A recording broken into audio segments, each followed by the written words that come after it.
Destiny War, Chapter 1. Axon charged across the landscape of Voyanui, weapon at the ready. He had just spied two figures materializing in the green belt. One looked something like Botar, but obviously wasn't. The other resembled a Toa, but wasn't one Axon knew. The first thing he had learned after being assigned to this place was subdue first, ask questions later. The Botar look-alike spotted Axon first and tried to block him. The sweep of an armored fist sent him sprawling. Axon was on top of the Toa in the flash of a heartlight, axe blade at the intruder's throat.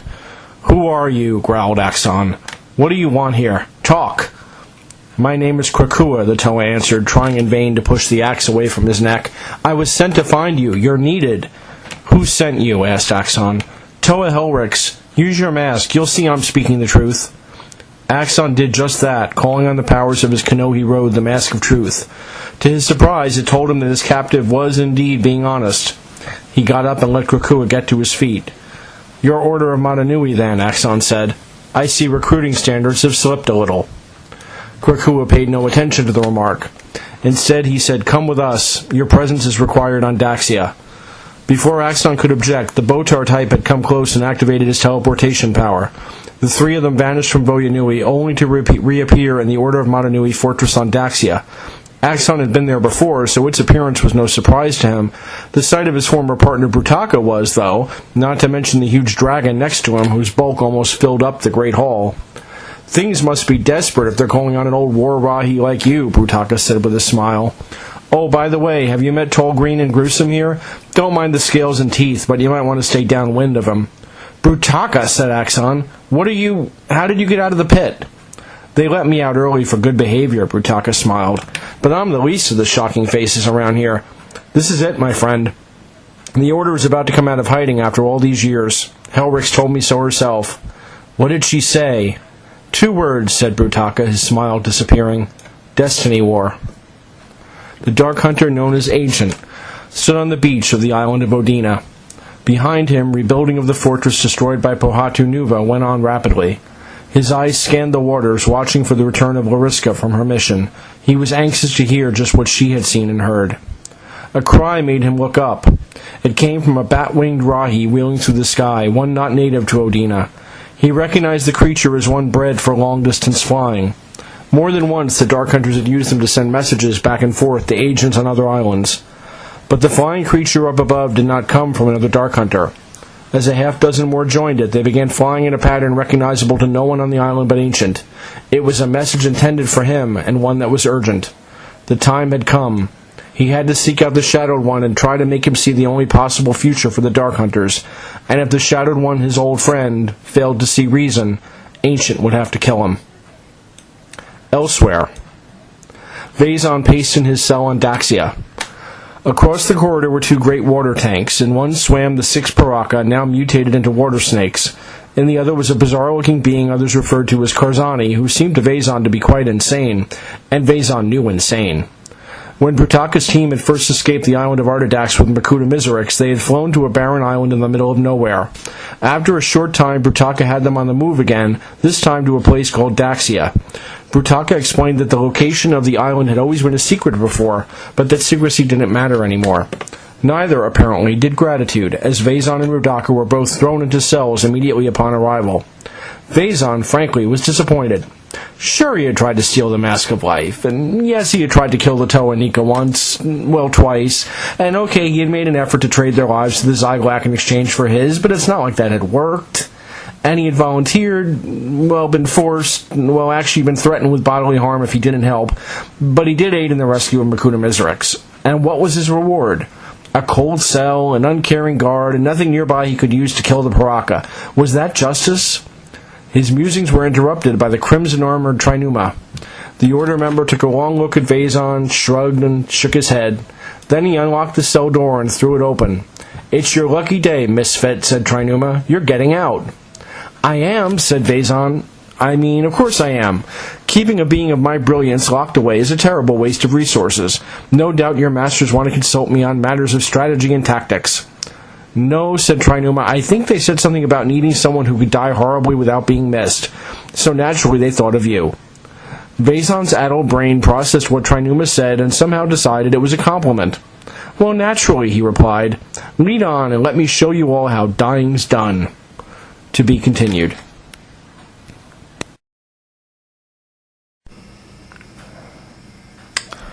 Destiny War, Chapter 2. Axon crouched down behind a low stone wall and watched the fire and ice bolts fly by overhead. Beside him, Brutaka was peering around the crumbling bit of cover, now and then hurling a blast from his sword. Knock on the front door, grumbled Axon. Great strategy. I think all that time in Mari Nui left you with a waterlogged brain. Oh, come on, said Brutaka, smiling.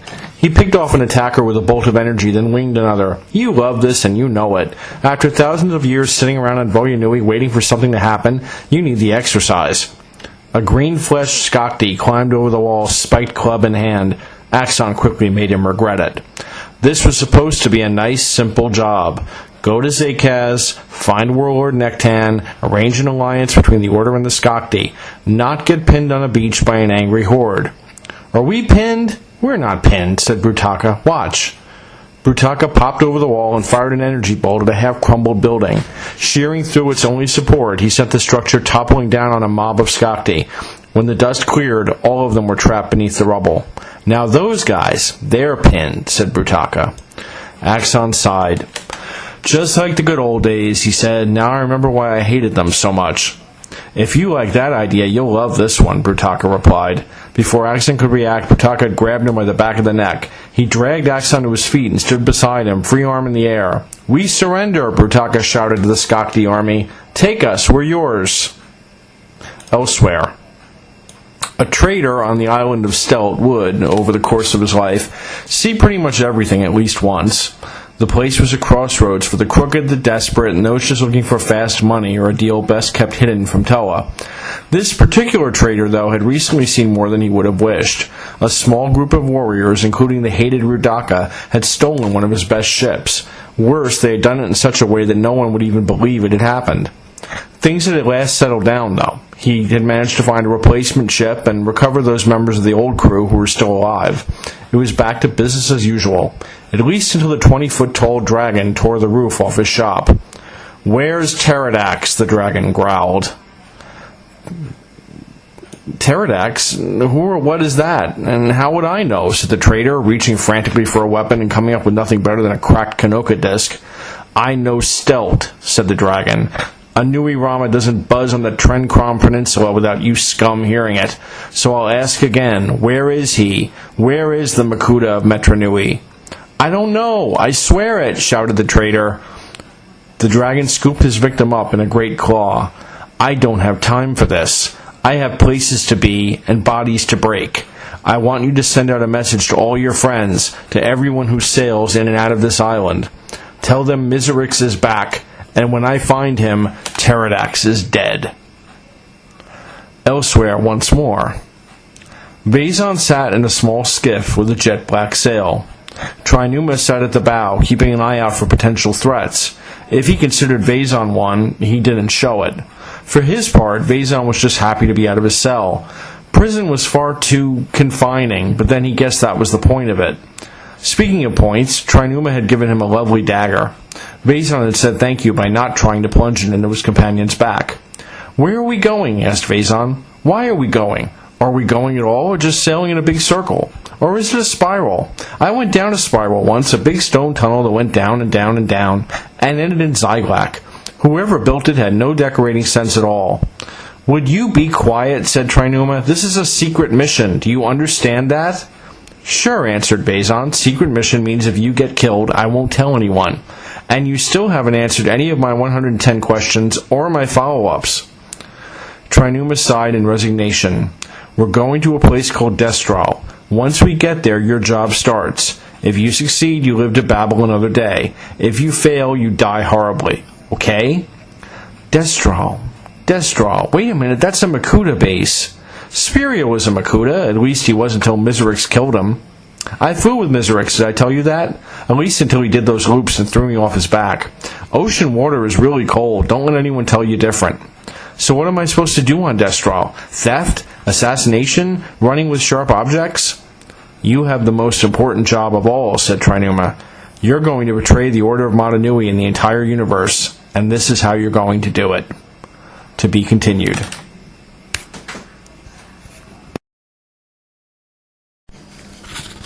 Destiny War, Part 3.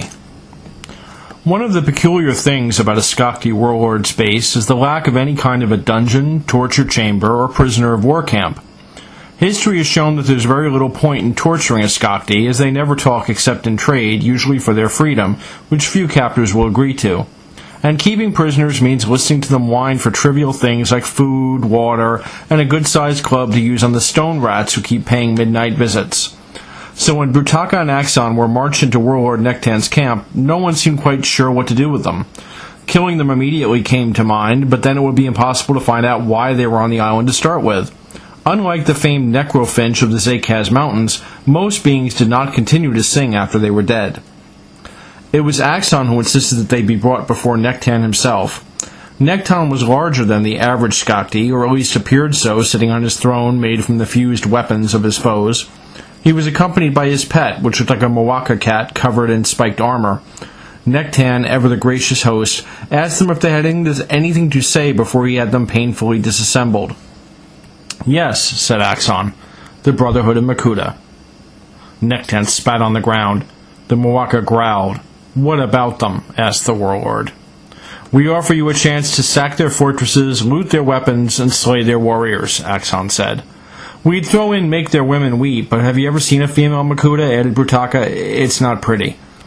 "Why should I listen to you when it would be so much quicker and easier to throw you into the Tatarak pens?"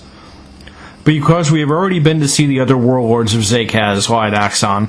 "What, did you think we would come to this puny hole first? They have all agreed to ally with us. If you refuse, you can sit on your petty throne and watch as they grow rich and powerful." Nektan frowned, the only expression uglier than a Skakti smile. No self-respecting warlord wanted to be left out of a chance at glorious battle and even more glorious loot. In the end, he nodded. "Why did you tell him we had talked to the other warlords?" whispered Brutaka. "We still have to go to all their camps and talk them into an alliance." "That's a lot of work," Axon agreed, "so I guess you better get started." Toamari Jala stood in the center of Metronui, gazing up at the statue of the late Matoro. It had been constructed by Turaga Anua himself as a tribute to the fallen hero.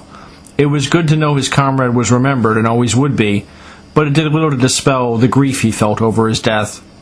He had to admit, thoughts of Matoro distracted him. When the other Toamari left to search the city for Takanuva, he chose to remain behind.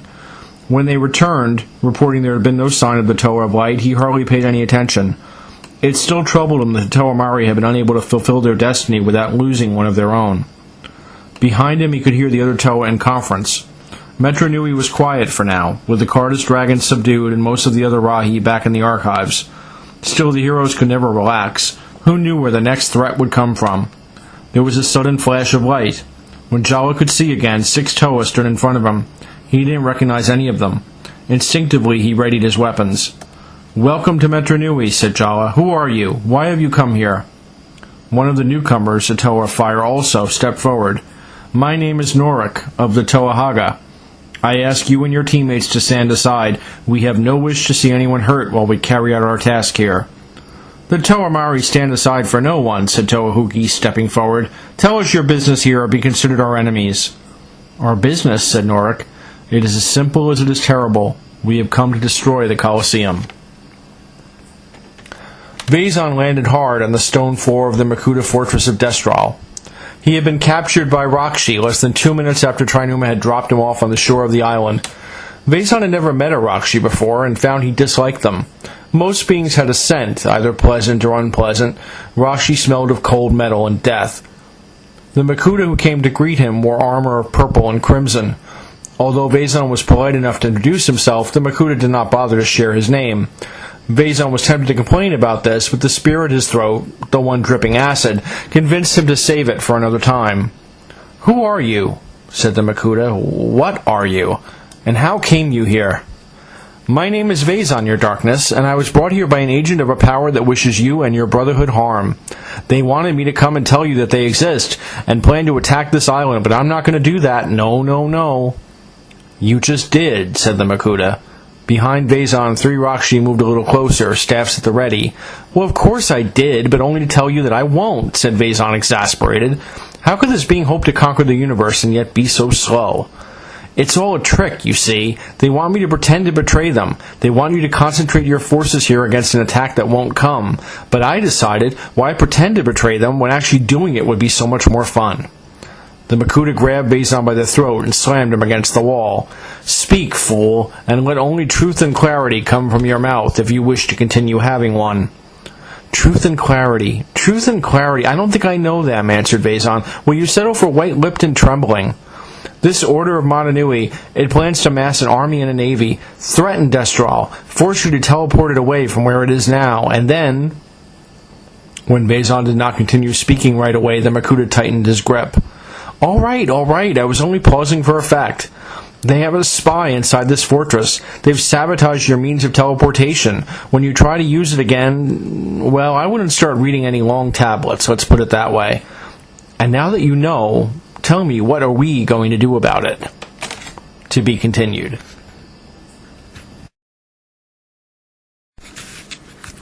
Destiny War, Chapter 4.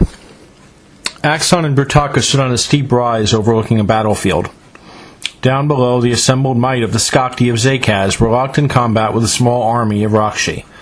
The setting was an unnamed island in one of the southern chains, set up as a staging area by the Brotherhood of Makuta for an invasion of the mainland continent. The Rakshi had been brought there in secret and allowed to practice their skills on the scattered Matoran residents. Needless to say, there were no longer any Matoran on this island. Initially, the Skakti had suffered horrible losses, but they were capable of something that the Rakshi could only pretend to: rage. Hungry for victory and filled with hatred for their enemy, the barbarians regrouped and tore through the Rakshi ranks. It was overwhelming, thrilling, and sickening all at once. Come on, said Brutaka, tearing himself away from the spectacle. You know what we're here for. Together they walked down the hill and deep into a small canyon. In the center, buried beneath a slab of rock, was a square metal trapdoor with an iron ring. After Axon split the rock with his axe, Brutaka grasped the ring and pulled open the door. A stench rose from within, the smell of age and neglect, decay and rot. The two Order of Motunui members climbed down into the hole. Axon sent energy through his axe, illuminating the chamber. It was obvious that no one had walked here since perhaps the beginning of recorded time. The place was bare stone, with the only interesting feature a pool in the center. The waters were greenish-black and swirled angrily, despite there being not even the slightest breeze to stir them.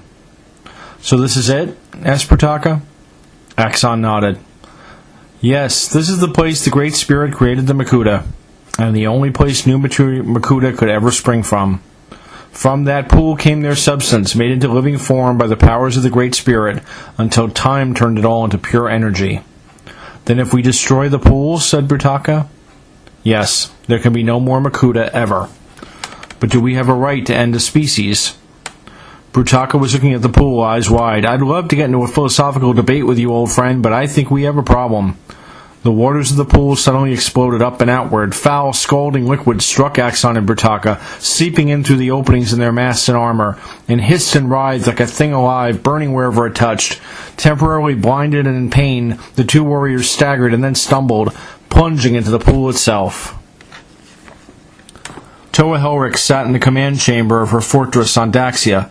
The war against the Brotherhood of Makuta had begun, and had not begun well. Although the Order, through the Dark Hunters, now held Zia, they had been unable to dislodge Makuta forces from the island of Ninra. In other places, the Order's surprise attacks had met unexpectedly fierce resistance from Rakshi and Exotoa. Being a leader meant making difficult decisions, something she had always known. In her time, she had sent agents on missions she knew they might well not come back from. She had ordered the deaths of everyone who knew the location of Artaka, and now she had to make two more vital choices that might lead to victory or disaster. The first had been easy. She had dispatched a messenger to Metronui carrying the heart of the Visorak. This artifact could be used to summon the Visorak hordes from anywhere in the universe. It was to be placed in the hands of the Toamari, with instructions to bring it to the volcanic island of Artidax and use it there. The second was more difficult. Brutaka had informed her of the presence of Hydraxon in the pit, as well as the events that took place there. A second messenger had been sent to the pit with orders for the jailer. She could not be sure he would follow them given their nature, or she would simply be trading the Brotherhood in the end for a worse evil. But it had to be done. Sometimes she hated being the one in charge. Hydraxon paced the dark, cavernous chamber that was the pit. In his hand he held a tablet that contained orders from Helrix. The instructions carved in the stone were almost impossible to believe. The chamber door opened. It was Toa Lesovic, bringing back another escaped prisoner. Although the two had clashed on first meeting, they had since become allies in the effort to recapture the former inmates of this vast prison. Hydraxon hesitated to show the orders to Lesovic. After all, the existence of the Order of Motunui was supposed to be a secret. But if the situation as outlined on the tablet was true, then he guessed it was a secret no longer. Lesovic let out a low whistle as he read the tablet. "So what are you going to do?" he asked. "What I've always done," Hydraxon answered. "Follow orders." He climbed down the iron ladder that led to the lowest tier of cells. Here Pradek, Kalma, Mantax, and Alek were imprisoned. The four Baraki looked at their jailer with undisguised contempt. "Have you come here to mock us?" snarled Mantax. Pradek smiled, revealing rows of sharp teeth. "We killed you once, you know. We can do it again." Hydraxon ignored the obvious insanity. After all, he was alive and well, so obviously he had never been dead. "I have an offer for you," he said, forcing out each word. "There's a war going on. A war to bring the reign of the Brotherhood of Makuta to an end. Agree to fight against the Makuta, and you will get your freedom." "And if we refuse," said Kalma, "why should we risk our lives to fight someone else's war?" "If you refuse," said Hydraxon, "you will find that there are places you can be buried far deeper than this pit." "Another chance," said Pradek. "Another chance to fight, to lead armies, to conquer. And when the Brotherhood falls, the League of Six Kingdoms will rise again." To be continued.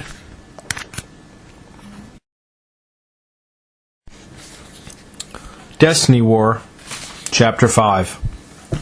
The Shadowed One, master of the Dark Hunters, mortal enemy of the Makuta, thief, assassin, and conqueror, was bored. Since he and his people had been dispatched to occupy the island of Zia by the Order of Motunui, there had been precious little to do. The island had been pacified in a matter of hours. Except for the occasional 2 or 3 Dark Hunters tapped by the Order for a mission, the bulk of their forces had yet to act. The Shadowed One did not like feeling penned in on this island, or ignored. That was why this day found him prowling the factories of Zia, seeking amusement. Despite his pressure to get all manufacturing centers working again, many of the buildings were still badly damaged by the battle between the Tatarak and the Kanohi Dragon. It was while walking through one such building that he came upon a vortex frantically clearing away rubble. "What are you doing here?" asked the Shadowed One. The vortex gasped, surprised. When he saw who was addressing him, he dropped to one knee and bowed his head. The vortex, it seemed, had a long history of knowing when and to whom to submit. "Nothing, great lord," said the vortex. "Just cleaning up so all factories can be working again as you ordered." The Shadowed One said nothing. He knew what a lie sounded like. He had told enough of them himself. After several moments, he said, "Then I will help you." "No," the vortex cried out. That's not necessary. This is work for a laborer, not a ruler like yourself." Power flashed out from the Shadowed One's staff. A band of crystalline protodermis appeared around the vortex's mouth, gagging him. "I said, I will help you," repeated the Shadowed One. Striding over to the heap of rubble, the Shadowed One began to dig, never taking his eye off the vortex. The deeper he got, the more visibly upset the Zia natives seemed to be. What, he wondered, was waiting at the bottom of this hole? He soon found out.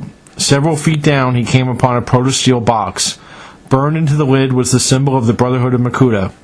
The box was locked, but the lock was no match for the now very curious Dark Hunter. He opened it carefully. After all, this might be some clever trap. But when he saw what the box contained, his eyes widened. "Oh, my," said the Shadowed One, as he gazed on something that soon might make him master of the world. Phazon, it could truly be said, had a unique perspective on life. Perhaps it was the fact that he had only been truly alive for a matter of weeks. Perhaps it was his time spent wearing the mask of life. Or perhaps it was just the fact that he was hopelessly insane. But the perspective he had today, he had to admit, was a new one, upside down. The Makuta he had encountered in the fortress of Destral, who identified himself with a laugh as Tridax, had not entirely believed Phazon's story about cross and double-cross. In fact, he decided some follow-up questions were in order, the kind delivered while your guest is hanging from the ceiling by his ankles. "I have checked our teleportation technology," Tridax said. "There is no sign of sabotage. You are a liar." Well, no one ever said Makuta were observant, said Vezon. How can you be so sure? Suppose I sabotaged it myself, using my incredible powers of the mind. You have no powers, said the Makuta, picking up a wickedly sharp blade. You have no mind. You are about to have no head. You're right, babbled Vezon. There is no army, there is no navy. I simply wanted the pleasure of your company. Well, pleasure might be too strong a word. Did I tell you I once wore the mask of life? One stray thought back then, and you wouldn't even have left ashes. I do miss those days. Anyway, take pride in being correct. There's no threat to Destral at all. The walls of the fortress suddenly shook violently from an incredible impact. Except that one, Vezon added helpfully. Rock dust fell from the ceiling, masks and weapons clattered to the floor, and even the anchors of Vezon's chains came loose. A second blast tore a hole in the wall and sent mangled Rakshi flying into the chamber. This time the anchors came loose all the way, and Vezon fell to the stone floor. Makuta Tridax was paying no attention. His orders were clear. Maintain Destral in its current location unless attacked. In the event of a serious threat from Terra or Dark Hunters, teleport the island off the shores of Metro Nui and seize that city. He stalked off to carry out those commands. Vezon followed behind, unnoticed. That's right, thought the deranged ex-prisoner. Lead me to your secrets. Ah, this plan is so cunning it might almost be one of mine. And perhaps it will be before I'm done. Far to the west, Prydak watched a fortress burn and smiled at the sight. He had been fortunate since his release from the pit. His captors had provided him with ships and the resources with which to raise an army. From the worst holes in the universe, he had found ex-Dark Hunters, exiled Vortex, even a Skakti or two for his crews. Before Kalma had even devised a battle plan, Prydak had sailed off without him on a voyage of conquest. It felt good. Good to sack and burn and destroy again. Good to feel the warm glow of the lightstones on his body, even if his water-filled helmet kept him from smelling the wonderful smoke and the stench of battle. He was back, and back to stay. His men had routed the forces of the Makuta who occupied this place, but had found no actual Brotherhood member. Now, as he surveyed his conquest, a few things captured his notice. The structure was not original. It had been rebuilt on the site of an earlier strongpoint. The lower levels were still incomplete, and it was while exploring them that he found a strange room. Deep below the basements was a room of rubble. The walls had been smashed, leaving only packed earth behind, and the remnants of those walls lay littered around the floor. Intrigued, he picked one of the pieces up, only to find there was an inscription on it. The symbols made no sense to him, and he was about to throw it away, when he noticed that another piece also had such an inscription. In fact, all the pieces did. There was some sort of message here, or there had been, he realized. Someone had tried to destroy it by shattering the walls, but the message was still here for someone who had the discipline to decipher it. And if someone had thought whatever information it contained worthy of destruction, it must be quite interesting indeed. With the infinite patience of a born hunter, Prydak began to assemble the stones. To be continued.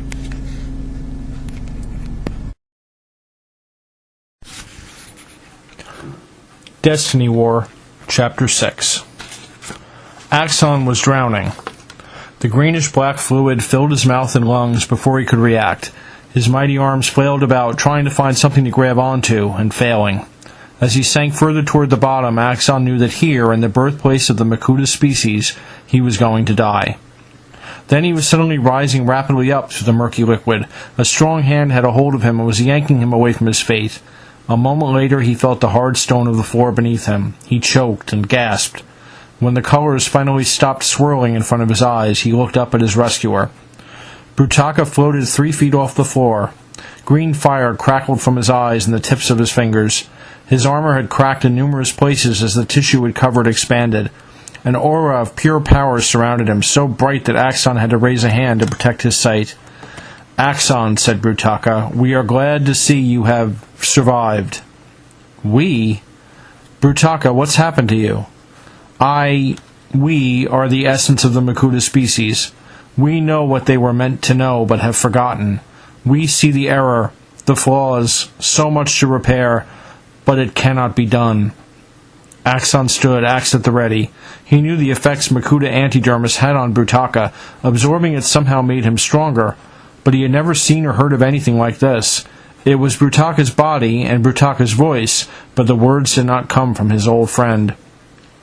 Spherus Magna, The shattering, Brutaka muttered, seemingly more to himself than to Axon. The three that must be one. The two that must make them one. Brutaka abruptly reached out and seized Axon's arm in a grip of iron. His touch burned, but Axon fought back the urge to scream. He must remember. He must be made to see, or the journey of 100,000 years will be for nothing. He hides beneath, preparing to meet his destiny. We must go there. We must right the wrong. So many wrongs, before the shattering can end. Ancient climbed a low rise, stepping carefully to avoid tripping over the rubble that was once a Zeon factory. He had been searching for the Shadowed One for the better part of an hour. They were supposed to be discussing the defense of the city, but the Dark Hunter leader was nowhere to be found. He was concerned. Toa Helrix had asked her that Ancient, her spy within the Dark Hunters, for regular reports on the state of things in Zia and the Shadowed One's actions. She fully expected a Brotherhood of Makuta attack on the island, and he was already overdue with his latest dispatch. Ancient reached the top of the rise. The first thing he saw was the Shadowed One standing amid a pile of debris. He was holding a small chest, which was open, and staring at the contents with a nasty smile on his face. As Ancient drew closer, he noticed two other things. A dead Vortex on the ground, his face encased in crystalline protodermis, and just what was in the chest. 3 vials. "What have you found?" asked Ancient, "and why would a Vortex be foolish enough to challenge you for it?" The Shadowed One looked up, surprised. Then, seeing it was Ancient, he visibly relaxed. "A most amazing thing," he said. "Have you ever heard of Makuta Kojal?" Ancient nodded. He knew the story from the Order of Motunui. Kojal had been visiting Zia to discuss having a virus added into a weapon the Vortex were building for the Makuta. During his visit, he was accidentally killed by a different virus, except it was no accident, but an order operation to remove him. He brought any number of viruses with him when he came to Zia, the Shadowed One continued. Some were never found. The story was they were incinerated along with his armor. But they weren't, and I have found them. Ancient tried not to look as worried as he felt. Weapons like this in the hands of the Dark Hunters was a disaster in the making. "Excellent," he said. "We can ransom these for a good price." "Ransom them?" said the Shadowed One. No, I intend to make use of them. I will learn what they are and what they do, and then Helrix and the Makuta will answer to me. But I will need time, a great deal of time, and privacy to work. No one must know I have them. That is why the Vortex here had to die. And it's why twin beams of power lanced out of the Shadowed One's eyes, striking Ancient. The veteran Dark Hunter vanished, disintegrated by the force of the blast. "Apologies, old friend," the Shadowed One said, "but you know the old saying, a secret shared is no longer a secret." Vezon stalked through the halls of the fortress of Destral, following Makuta Tridax and doing his best to remain unseen. The walls of the ancient structure shook from a ferocious pounding. The Order of Motunui had launched his attack on the Makuta base at last. His mission was simple, purposely so that even his deranged mind could keep it straight. He was to follow Tridax, find the means the Makuta used to teleport the island from place to place, and then disable it. He would then most likely be killed by Tridax, but then no plan was perfect. At first it seemed like all was proceeding as expected. Tridax made his way into a sub-basement, seemingly oblivious to being followed. At the bottom of the basement was a massive chamber. What waited within that chamber staggered even the deeply disturbed Vezon. The walls towered 40 feet all around. Lining them were stasis tubes, close to 100, and each tube was occupied by an identical figure. A few had armor of jet black, most white and gold, but it was obvious they were all the same being. They were in some kind of stasis. Tridax walked to the center of the room where a small table sat. On the table was a Kanohi mask. Tridax reached for it, then suddenly whirled and hurled a blast of shadow at Vezon. Before he could dodge, the shadow had pinned him to the wall. "Did you think I could not hear your clumsy attempt to follow me?" said Tridax. "Very well, Skakti trash. You want to learn the most powerful secret of Destral? You want the satisfaction of knowing what hides here before you die? Look around." Vezon did, but he didn't learn anything more by doing that. "Quite a collection," he said. "I prefer seashells myself, sometimes leaves. Oh, and the heads of my enemies, though those take up so much space." Tridax smiled and held up the mask. "Do you know what this is?" "A Kanohi Olmec, the mask of dimensional gates, one of only 2 known to be in existence. Not long ago, my fellow Makuta, Mutran, and I began experiments to develop a creature called a Shadow Leech, a creature that could drain the light out of others and turn them to beings of shadow. That was what sparked my idea. I knew the mask could reach not only other places in this dimension, but other realities as well, and so I have begun traveling to those other realities and collecting the Toa Takanuva of each, bringing him back here and feeding his light to my pets. When I am done, I will have an army of Shadow Toa, all made from the most dangerous enemy of the Makuta. The wall shook again. I think you better hurry up and finish then, suggested Vezon. No need, said Tridax. I have only to release the Shadow Takanuva I have already made, and they will dispose of the attackers. And then I can go back to work in earnest, and then I can... Tridax stopped at the sound of crystal shattering. Startled, he let his shadow power lapse. Vezon slumped to the ground, but not before he saw the Makuta looking at his arm in horror. Something was dissolving his armored gauntlet before his eyes, and his antidermis was leaking out into the air. Two beings stepped out of the shadows. One was a Matoran, the other another species, very tall and very dangerous in appearance. He looked at the Makuta and laughed, a harsh and malicious sound. The most dangerous enemy of the Makuta, said Tobduck. Get ready. You're just about to meet him. To be continued in Brothers in Arms, Part 6.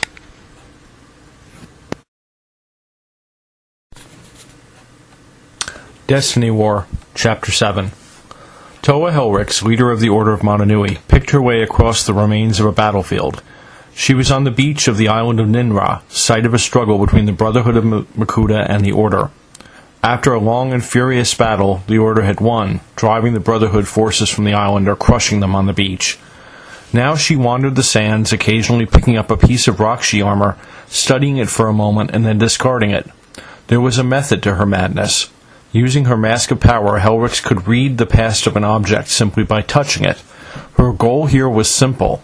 Rakshi were created using a powerful substance called energized protodermis. The Order wanted to know every source of that substance used by the Makuta so they could capture or destroy those sources. Without them, no new Rakshi could come into being. So far, all the ones she had identified here were sources the Order already knew about. Still, it was worth the effort. It would be far easier to defeat the Brotherhood by cutting off their source of power rather than beating them in battle. She picked up a piece of crimson Rakshi armor and called on the power of her mask. This time she saw a place she did not recognize. Makuta Kirox was there, and a silvery pool, but not just any pool. No, this one had a figure emerging from it, a being actually made of energized protodermis. She concentrated hard, and the location came to her, an island just north of the one her newest ally came from. Helrix dropped the piece of armor and turned to Kitungu. The Rahi had reluctantly agreed to break off his efforts to save the victims of Visarak long enough to help in the war. In return, Helrix had promised him the Visarak would never again be a threat to anyone else. "We have to go," she said. "There's another source." It was a short journey. Their destination at first seemed uninhabited, but that illusion didn't last long. Helrix spotted things skulking among the rocks. They weren't Matoran or Rahi, but looked like something in between. The overall feeling was that something was very wrong here. The air, the ground, the inhabitants all felt off, somehow, in a way that obviously made Kitungu uneasy. There were no buildings on the island, none left standing anyway. The most prominent feature was a large cave. Helrix and Kitungu entered cautiously. The passage narrowed considerably once they were a little ways in, forcing them to crawl to make any forward progress. Helrix couldn't help but think how easy it would be to get trapped in here. As the passage widened again, Helrix saw more creatures. These obviously were Rahi beasts, but not like anything she had seen before. They were short, pale bipeds with large yellow eyes and spindly arms and legs. They backed away and moved to the side as she and her ally passed, but as soon as the two had moved on, they assembled into a group and followed close behind. Helrix and Kitungu came to a huge chamber. In the center of it was not a pool of energized protodermis, but an actual lake of the stuff. And rising from the center was the figure of a living being, a head, 2 arms, a torso, ending in the lake itself. Its features were barely there, and its substance was the silver color of energized protodermis. The sight triggered a memory. An agent on Metro Nui had reported that Turaga Vakama had once mentioned an energized protodermis entity his team had fought when they were Toa Metro. Could this be the same being? "I have been expecting you," said the figure. "I have felt your kind at work in my pools throughout this universe. Destructive, but ultimately futile. Cap one source of my substance and it will emerge somewhere else." "Then we will destroy it there too," Helrix answered. "What are you?" "I am creation and destruction," the entity answered. "I am the power to transform and to destroy. I am every drop of energized protodermis that exists, and every drop is me. I am as far beyond you, creature of armor and tissue, as you are beyond an insect." "And your purpose here?" asked Helrix. "I did not choose to come here," the entity replied. "I lived in the core of a planet until one day a portion of my substance forced its way to the surface. It did not take long for the inhabitants of that world to discover my power, or to begin warring over it. But some of what makes up my form was taken and placed inside this universe, and so escaped before Cataclysm overtook that world." "And now?" said Helrix. "Now I experiment on the creatures and things I find around me," said the entity. "I have even let others make use of my power if I found their intentions intriguing enough." "You have helped create beings that have brought terror and death to thousands," said Helrix. "It has to stop." "Is a weapon responsible for the actions of the one who wields it?" asked the entity. "Perhaps not," said Helrix. "But a weapon can be broken, and so never used again." A soft sound that might have been laughter escaped from the entity. "I have met your kind before. So confident in your power to contain me, control me, or destroy me. You were no more than stone apes reaching for the stars, believing you could extinguish them if only you could get them in your grasp." The lake began to boil and churn. A huge wave of energized protodermis rose up behind the entity, so wide it spanned the whole chamber, and began to speed across the surface toward Helrix and Kitungu. "Transformation or destruction," said the entity. "Which will be your fate? Let us find out together." To be continued.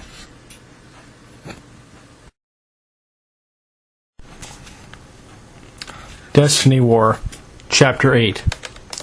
There was nowhere to run. There was nowhere to hide. A tidal wave of energized protodermis was headed right for Toa Helrix and Kitungu. When it struck them, it would do one of two things: transform them forever into who knew what, or destroy them both. Desperate, Helrix reached out with her elemental power. Despite many thousands of years of honing her control over water to perfection, it did no good. Energized protodermis, though in liquid form, was not water, and was immune to her abilities. Doom was coming in a great silver wave. Kitungu growled. Helrix glanced at him to see that his attention was directed behind them. Specifically, he was looking at a hole in space that had just opened. Thoughts raced through Helrix's mind. Had Brutaka come to save them? Where did this portal lead? But there wasn't time for answers, only escape. Grabbing Kitungu's wrist, she pulled him toward the hole. They dove in together with no idea of where they would emerge. At the same moment, a figure appeared in the portal. He stepped out into the chamber. If anyone had been present to see, they might have recognized him as the mad criminal Vazon, his face hidden behind a Konohi Olmec, the mask of dimensional gates. And if they peered closely, they might have seen his eyes widen at the sight of a wall of energized protodermis coming right at him. "Uh-oh," he said. Turaga Vakama walked slowly through the corridors of the Colosseum. It had been his workplace since his return to the city of Metro Nui. Now it was his home as well, along with that of all the other Turaga. Much had changed in the city in recent days, not all of it good. Despite his confinement, he had been able to pick up snatches of information here and there. The fortunes of war had evidently turned against the Brotherhood of Makuta. Numerous Makuta-held islands had fallen, including, rumor had it, Destral itself. It was almost too much to hope for. Perhaps the Great Spirit would awaken to find his arch-enemies vanquished for good. He passed his chamber and headed down a flight of stairs to a secure room. Here were kept weapons, memorials to the Toa Mangai, and one very important Konohi mask. Although Vakama knew that it was one of the safest spots in the city, he still checked on it every day. If the contents of that room were to fall into the wrong hands, he didn't even want to think about it. He was halfway down the stairs when he heard the crash. He raced down to find a half-dozen heavily armed Tomatorans scattered like leaves in a windstorm. The door to the chamber had crumpled with age, and stepping through it was a being Vakama had hoped never to see again. A little over 1,000 years ago, when he was still a Toa, Vakama had battled a being called Voparak. Surrounded by a field that aged anything it touched, Voparak seemed impossible to beat, and it took a Makuta to do it in the end. Voparak worked for the Dark Hunters and sought one thing in Metru Nui, the thing he now held in his great claw, the Kanohi Mask of Time. Vakama froze. He wanted to attack, to avenge his fallen friends, but he knew that no attack of his would stop this creature. Voparak knew it too. He looked at Vakama with something like contempt. Then he shrugged and turned his back on the Turaga, walking away. Vakama followed. A few minutes later, he watched Voparak walk out of a hole in the side of the Colosseum. A four-armed warrior wielding a multi-bladed axe bellowed at the sight of the thief and charged. Voparak reached out and grabbed his attacker. In a matter of seconds, the warrior aged tens of thousands of years before collapsing on the ground. Voparak kept going, and there was nothing, Vakama knew, that could hope to stop him. Kalma moved warily through the main factory complex of Zia, flanked by Mantax and Alek. He did not want to be here. It would have been far more satisfying to be leading his new fleet against the Brotherhood of Makuta. But Prydak had contacted him and assured him that their old dream of overthrowing a great spirit might live again. Up ahead, sitting on a makeshift throne, was the Shadowed One, leader of the Dark Hunters. He eyed the three Baraki coldly. Perched on the rafters above was Darkness, who watched over the Shadowed One, though not out of any desire to guard him. No, Darkness waited for a sign of weakness in the leader, to kill him so another could take his place. Shadowed One, we bring you greetings from Prydak, said Kalma, and congratulate you on your seizure of this island. The Shadowed One simply nodded, his gaze never leaving Kalma's hideous face. It is Prydak's belief that the Baraki and the Dark Hunters would be well served by an alliance, Kalma continued. After this chaos has ended, someone will need to pick up the pieces of this universe. We see an opportunity. And what do you have to bargain with besides your fearsome reputations? The Shadowed One said, mockery in his voice. Kalma simply smiled. Information. We know that Makuta Pterodax struck the Great Spirit Motunui down, and we know how. We also know that a prototype of the virus used to do it was hidden on this island, and we believe you have it. I, said the Shadowed One, I am a humble administrator of Zia, a mere servant of the people, nothing more. Kalma laughed. You are a lying, treacherous sack of doom viper breath, but you are also very thorough. Oh yes, we've heard all about you and your organization since our release from captivity. If that virus is on Zia, you have it. The Shadowed One's expression darkened. A lesser being would have quaked with fear at the sight. The Baraki, though, were not lesser beings. And if I do? You know where it is. We know how it can be used. And so, a bargain. The Shadowed One considered. He could just kill these three as he had agent, but if they really did know something about how the vials he found could be turned against the Great Spirit, well, that was knowledge worth gaining. He could always kill them later, after all. On one condition, he said. Prydak and I will meet on neutral ground, the land of Korzani. If I am satisfied with what he has to offer, then, perhaps, Dark Hunter and Baraki will walk side by side into a new dawn. To be continued.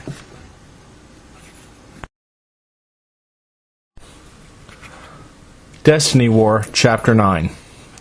It took the Mari a long time to make it from Ardedax back to Metru Nui, and Jala's first thought upon arriving was that it had been way too long. Metru Nui was under attack. At first he thought that was Metru Nui. It was surrounded by high walls with weapons mounted atop them, weapons belching fire and smoke at the attackers. The walls were manned by warriors of all sorts, none of which Jala recognized. Wait, check that. The Berserker battling three opponents at once looked a lot like Huki. What's going on, said Nuperu. It looks like we've walked into a full-scale war. It's been going on for a while, said Holly, but I think it's come home. It was an awesome sight. Ships flying the banner of the Brotherhood of Makuta ringed the island city. Flying Rakshi were assaulting from every direction, firing bolts of energy from their staffs, while others pounded on the walls. In one section, a portion of the wall had already crumbled, and warriors fought in the gap, trying to keep the invaders out. They're breaking through, shouted Nuperu. Let's go, said Jala. We stand or fall with our city. The three Toa hit the gap from behind, using fire, water, and earth to tear through the ranks of Rakshi. They made it through the wall of the city. Beyond the ranks of Order of Motunui agents, they spotted the Turaga manning barricades. Jala rushed up to Vakama. "Turaga, what's happening? How did this battle begin?" "We can thank the Order for that," Vakama replied. "Now our problem is how to end it before the city is destroyed." "The Mask of Time," said Holly. "Can one of us use it to, slow down the Rakshi somehow?" "I wish you could," said Vakama, "but the mask is gone, stolen by a Dark Hunter. He made the gap in the wall you came through." Jala looked around. In his days as captain of the Takoro Guard, he had learned a thing or two about battle strategy. A quick glance was enough to tell him that the Order had badly underestimated the ferocity of the Makuta attack. The Rakshi had already gained the tops of the walls in 3 or 4 places, and in one southern section had made it inside the walls as well. As he watched, the defenders of the gap fell back, and the invaders began pouring through. "We need an edge," said Jala, "something the Rakshi wouldn't expect." "There are more Toa coming, but they won't get here in time," said Vakama. "But there might be one Toa here now who could help us. Listen well." It was Holly who found the Toa in question, a Toa of Sonic's named Krakua. When he heard Vakama's plan, he looked at her as if she had lost her mind. "Let me get this straight," he said while blasting Rakshi with sonic beams. "Vakama wants me to cycle through multiple frequencies until I find the one that will awaken something called the Borok?" "Yes," said Holly. "We suspect the signal that awakens them is sonic, but we don't know what it is or how to trigger it. If we can awaken the ones under Metronui, and if the Rakshi try to get in their way, it might buy us some time for something else we're planning." "All right, I'll try," said Krakua. "No promises." Holly left. Her next move was to be using her power to stir up the ocean to try to wreck the Makuta ships. But before she could do so, everything changed all around her. The stars brightened overhead. The breeze turned warm. The earth shook in a gentle tremor. She didn't know how, but somehow she was certain the Great Spirit had awakened. Beyond the city walls, a storm rose, tossing the Makuta fleet about like toys. Yet that did nothing to deter the Rakshi, who kept on coming. They had broken through the walls in 4 places and were rampaging through Tametru. Nothing could stop them, it seemed. At least until the ground erupted in front of them, and a horde of Borok emerged. It was not a large number, only those specimens that were asleep in the archives and the small nest below it. But it was enough. The Rakshi attacked immediately, and the Borok responded. The 2 sides were locked in combat, and as they fought, the Mari and the Order agents picked off Rakshi at will. The battle seesawed back and forth, with the Rakshi never realizing that all the Borok wanted was to get to the island of Motunui. Had the Rakshi just gotten out of their way, the fight would have been over. The city suddenly shook from a series of explosions. An Order agent atop the wall yelled, "Flyers incoming!" Holly looked up to see 3 incredibly fast aircraft soar over the city, bank as one, and head back toward where the ships waited. One slowed and dipped its wings at her, and she recognized Pohatu in the pilot's seat. The Toa Nuva had come home. Pohatu flew his vessel back out of the city to finish off the ships. Meanwhile, Lua and Kapaka dove, peppering the Rakshi with blasts of light. The sight seemed to rally the city's defenders, who surged back toward the gaps in the walls. Led by Jala and Huki, they drove the Rakshi back. Finally, the storm was over. The Brotherhood ships had gone to the bottom of the Silver Sea. The walls around the city had been battered down, but the rubble was littered with dead Krata and shattered Rakshi armor.